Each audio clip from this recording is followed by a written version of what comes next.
The circular scheme or plan brings each district closer to the central dome, which contains the medical, food, shopping, everything else that people need.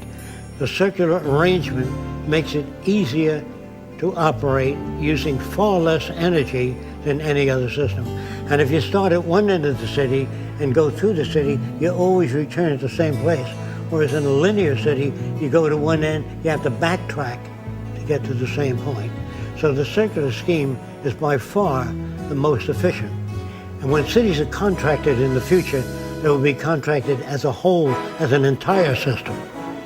In that way, all of the parts and components would be delivered in stages. Like sequel 1 will be the underground, the heating systems, the electric generators, the piping systems, the recycling systems. Then after that, the next layer, which would serve as the first layer that contains the architecture, the foundations for all the buildings, and after that, the erection of structures up from the foundations, starting with the central portion of the city, working its way out to the different radial sectors, and then out to the final housing sectors, and then to the agricultural belt, and then to the recreation areas. The cities themselves are prefabricated.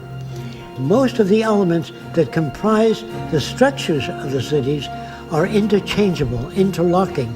They are designed so they can be disassembled just as they were assembled. So the new cities will be updated continuously. As the waters are piped into the cities, they are checked.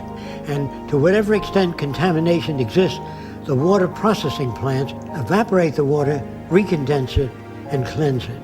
In other words, all waters piped into the city will be monitored constantly, not by a monitoring system, but several monitoring systems. The same is true of the air above and around the city. It's constantly monitored. All of the rooftops are photovoltaic. All of the outer skin of the building converts solar radiation into electrical energy. As we move beyond the third sector, we come to tennis courts, parks.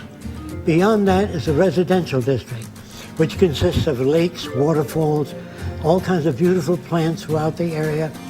And each house is concealed by plants, so you can't see another building. Some people prefer, as in the next sector, to live in apartment houses.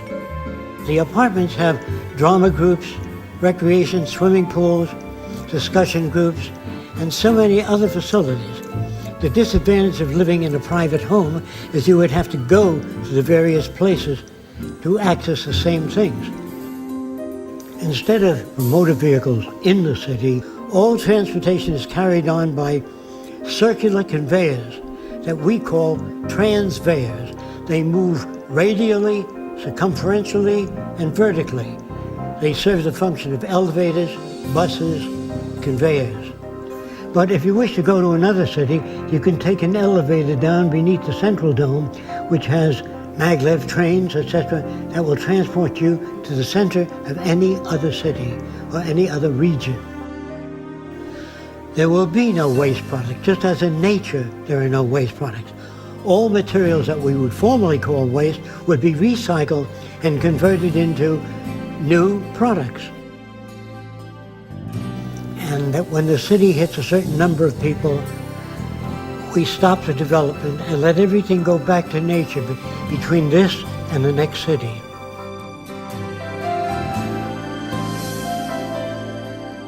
It doesn't mean that we can solve all the problems.